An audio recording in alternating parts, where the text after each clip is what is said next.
Hey girl, you're tuned into the Grace Code podcast. I'm your host Lisa, and this is a show all about unlocking Jesus in the everyday.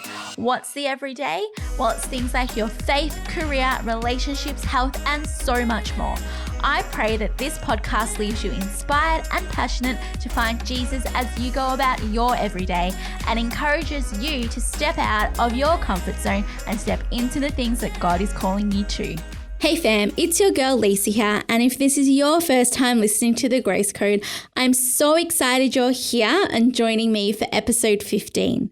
We're only 5 episodes away from another milestone, which is episode 20, and I'm so excited because I'm going to be doing another little fun answering your DMs episode. So start sending them through to me either by email or Insta, and I can't wait to see the questions that you all ask. So over the past few weeks, I've been chatting about entrepreneurship and what that looks like and some of the essential things you need in place as you step out on that journey. If you've missed part 1 or part 2, go back and take a listen. In this series, I've chatted a bit about my journey as a serial entrepreneur and all the things I started while on the journey, discovering who I am as an entrepreneur. So, did I fail along the way? Totally. But that doesn't make me a failure. If you have the calling to have your own business, whether that be big or small, that desire, especially when you get knocked down or knocked back, isn't going to dissipate anytime soon. In fact, you'll find that it gets stronger because you kind of want to prove to yourself that you can do this. So remember, if you're someone who is walking out this journey, I'm right there with you, cheering you on. So let me know what you're doing. Come and send me your shop link so I can share it with everyone I know too. I'm all about community over competition, and I want to see you and your business flourish. Now, before we get into the depths of today's episode, I want to quickly recap part 1 and part 2 for you. Now, not to toot my own horn here, but there's some real gold in both of those episodes. So make sure you go back and give them a listen, take some notes. And if you have any questions at all, seriously, come and pop into my DMs. I'm always happy for a chat. Okay, so part 1, I chatted about the essential ingredients you need to start your business from scratch. So essential ingredient number 1, you need a skill, a talent, or a gift. It can be something naturally given to you by God, of course, or something you've learned to excel in.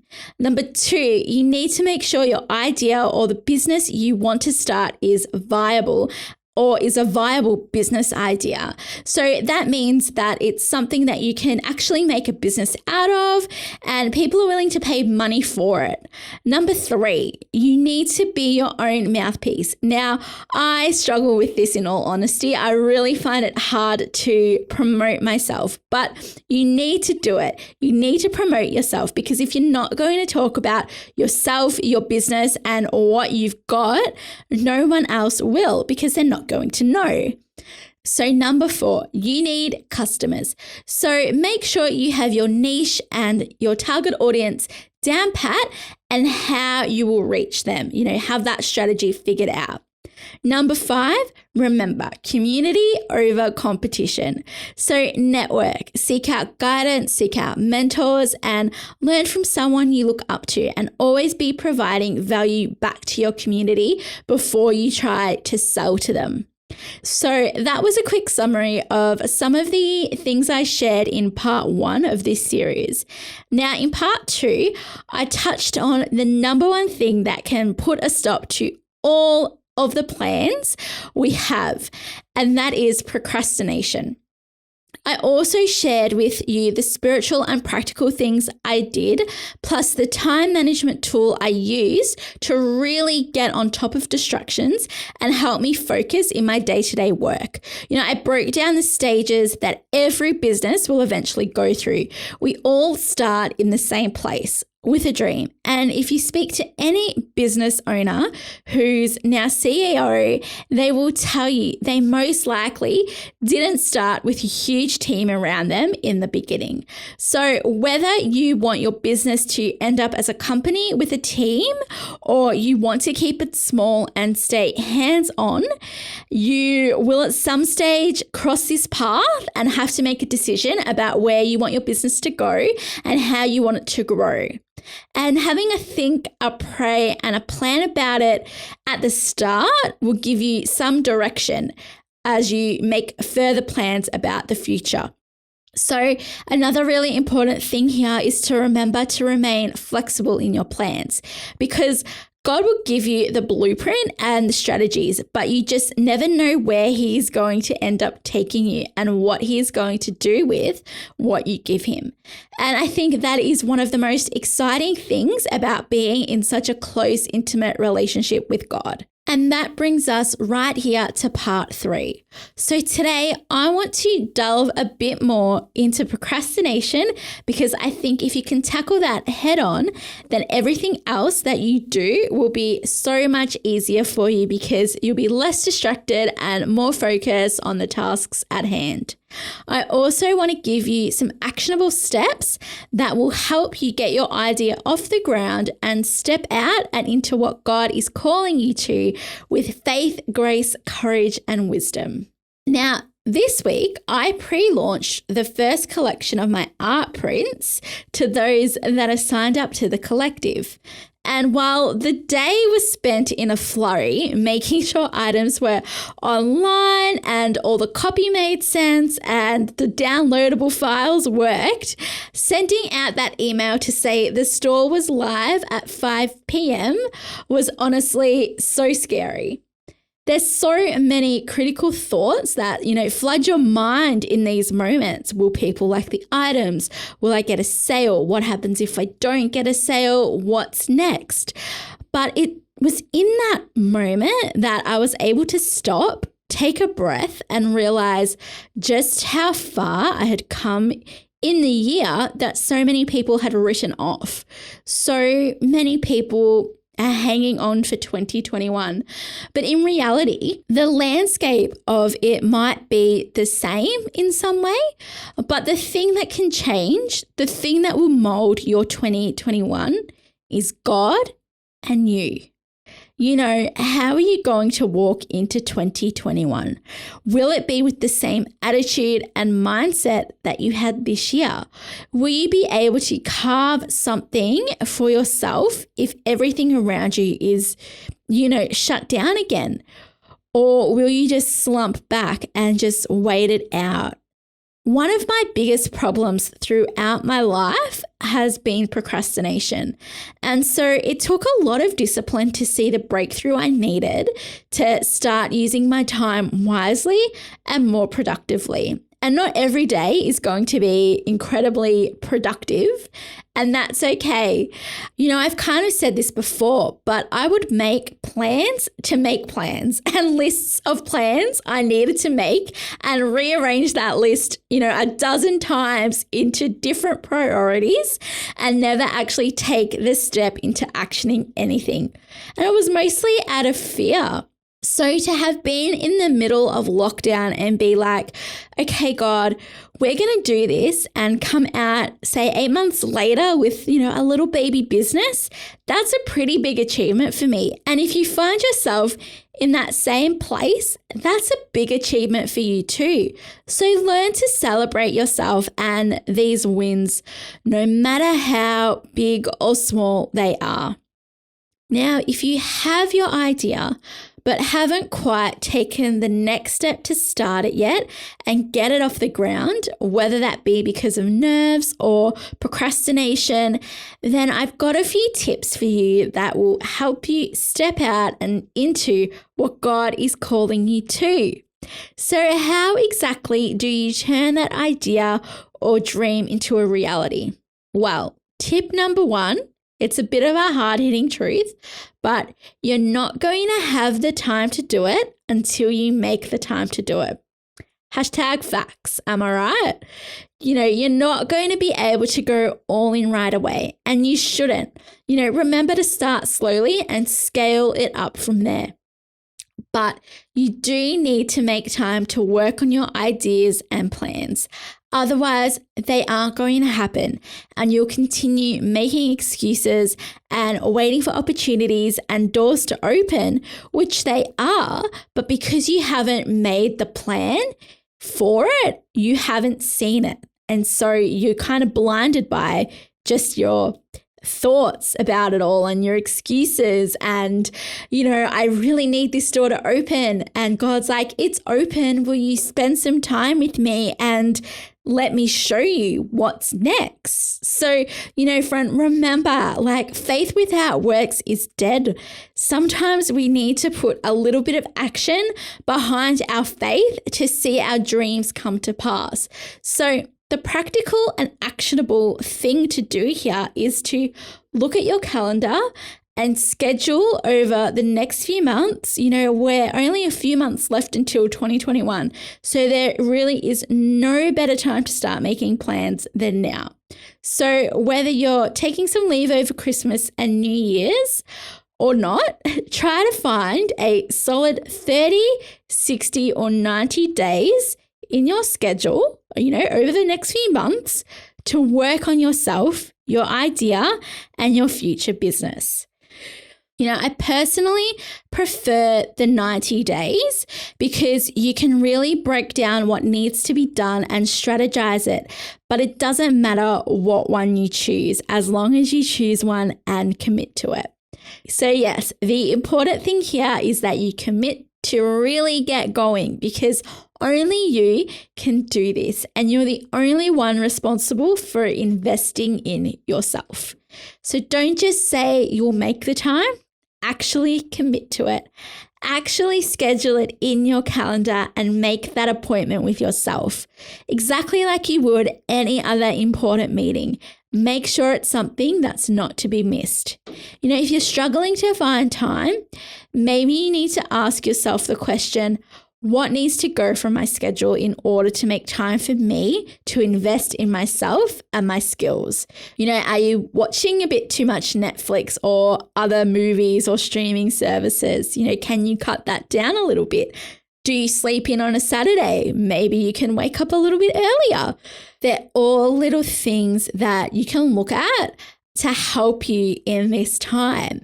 So once you've made that time, the next thing you need to do is write down what you are going to dedicate this time to, because there's no point in making time if you don't know how to fill it. So will you be perfecting your craft? Maybe taking some Skillshare classes or other types of classes, or a course to help you in an area that you might not be so great in. Maybe that's social media or some form of marketing or even web design. Whatever it is, just invest in yourself. And I already hope you'd be doing this one, but maybe you're going to spend some extra time really praying over your idea and getting that blueprint from God. But the important thing here also is to just really think about it and hone in on it. What steps are you going to need to take to plan and prepare for this idea to come into fruition? What obstacles might you face that might stop you from dedicating this time that you've carved out? How are you going to commit to investing in yourself? And all of this takes discipline. So just choose one thing and start from there. Okay, tip number 2, take action even if it's not so perfect. Sometimes we need to take the giant leaps of faith to get things done. But most times it's just small, actionable baby steps that we need to take. The process may be slower, but the result in the end is the same. You're still going to have a business ready to go at the end of the day. So be realistic with setting your goals and how you will action them. What is one thing that you can do every day to bring you closer to your goal? For me, it was carving out at least 20 minutes per day to practice hand lettering. For someone else, it might be watching a YouTube tutorial a day on how to use Photoshop or how to edit videos or how to edit a podcast. It's these little things that will bring you closer to achieving your goal each week. Now, what does all this look like when lining it up with your other priorities in life? Is it actually something that's realistic? If not, start the process again until you find something that is going to work for you and also work well for you. Think about how you will move closer to achieving your goal without overwhelming yourself because you've packed too much into your daily schedule. When I made the decision to start designing prints again, I made the goal to make one print a week. Some weeks it worked, other times it didn't, but the end goal was to have, X amount of prints ready to go for the launch of my store. And I did, because I broke it all down into bite-sized pieces. Remember, this doesn't need to be all or nothing actions, just realistic and reasonable small steps towards your goals. So my next tip to making sure you stay on track with getting your idea out there is to keep a vision, dream, ideas journal. So Ash can vouch for me here because I keep notebooks and so many notes on my phone of little dreams, ideas, business ideas, visions that I get and want to implement or attempt to implement at some stage of my life. God is really good at whispering ideas to me while I'm on the go. So I have so many notes in my phone. It's actually crazy. Actually, let me just look up my notes app. Okay, so I have 1,663 notes in my phone. Oh my goodness, that's actually a lot more than I thought. But I can guarantee at least 3/4 of them are ideas from God. They may not be things for right now, but they're things for one day. So use whatever you have to write down every idea you have. I'll go back through these one day and some of them will be great and others not so great, but that's okay. It's all part of the creative process. When it comes to starting your business, you already have the main idea ready to go. But to have all your little offshoot ideas organized is really important. It's these ideas that will help you remember what new products you wanted to bring in, how you're going to launch things, and one day they'll maybe even help you scale your business. Either way, it's from here that you can begin to work out which ideas may be viable and most practical for you to start with. Furthermore, your idea books help keep you accountable to yourself and helps you stay on track and on brand. You wouldn't want to start a photography business and next minute you're including dressmaking in your service offerings now. It doesn't really make sense. So having everything written down allows you to really focus in and hone in on what you're offering is and keeps you on track for success. So my final actionable tip for you, whether you're starting out or not, is to always be learning. That's right. I've said it before, but get yourself a mentor, even if that person doesn't know it. Not in a weird stalking way. Hear me out. Think of someone who inspires you, who has paved the way where you want to be, who is actually maybe even a little bit or a lot smarter than you. They've done it all before. Why wouldn't you want to learn from them? And, thanks to social media, it's easier than ever before to find someone, again, even if they don't know it. Now, remember, you're not out to copy anyone. You're out to learn and be inspired by them. So find someone who you can look up to, who is doing what you want to be doing, and study them, not copy them. Remember, there's such a huge difference. So look at what they're offering and how they're offering it. buy their products and support them. Read their content. Reach out and ask them questions. Maybe try and organize a coffee with them. You never know what they're going to say. It can't hurt to ask. The worst thing they can say is no. But just remember, always be learning. It's going to help you in the long run because it might allow you to avoid some of the mistakes others have made who have gone before you. You might listen to their podcast and they may talk about the mistakes they made when using Instagram for business. Make note of it so you don't do the same thing.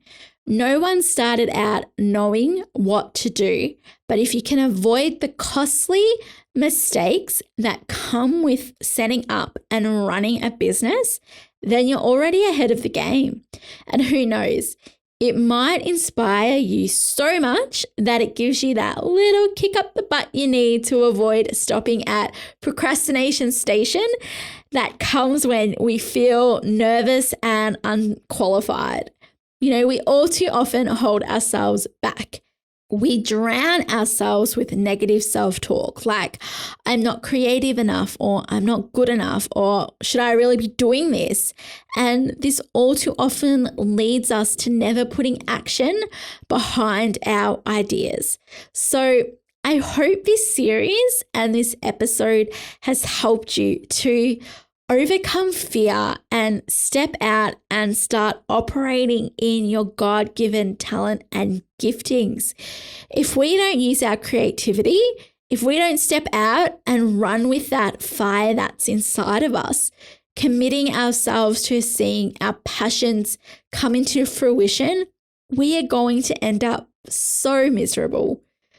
I was so down and so miserable when I was stuck into a 9-to-5 job that was so mundane. I just lost my creativity in that job. So don't hold yourself back because of fear. Don't compare yourself to others. Remember, no one started out as an expert in their field. We all started from the same place, and that was stage 1 with an idea that was birthed. Those people who you might think are successful have gone through the storm. They stood in it and they got through it and they learnt by doing. They started small and just kept on trying and giving it their all until they hit their sweet spot. And I believe that you will hit your sweet spot too. So don't forget, I'm your biggest cheerleader. So make sure you let me know what you're working on. And well, friends, we're here. We're wrapping up this week's episode of The Grace Code and my Chronicles of a Serial Entrepreneur series. I really pray that it has encouraged you to start to take action on that idea that God has given you. With all these practical tips I've given you, always remember the number one place that you should start is in prayer with God, asking Him for the steps that you need to take to see that dream come to pass. I believe in you even in those times when you don't believe in yourself. If you found this series helpful, please let me know. I'd love to hear your feedback and I'd love to hear anything else you'd like me to talk about. Now, in saying that, thank you once again for joining me this week. Don't forget to share this episode with a friend and encourage them. And also keep an eye out on my Instagram over at the.gracecode because next week I'll officially be launching my store to the public. So stay tuned for that announcement and the shop link. Now, until next Wednesday's episode, I hope you have a beautifully blessed week. Thanks so much for joining us this week on the Grace Code podcast. This show is made possible because of listeners like you. If you want to find out more about the Grace Code, head over to our Instagram at the.gracecode and say hello. If you haven't already, make sure you hit subscribe so you never miss an episode, and be sure to tune in next Wednesday when we drop our next show. Until then, have a beautifully blessed week.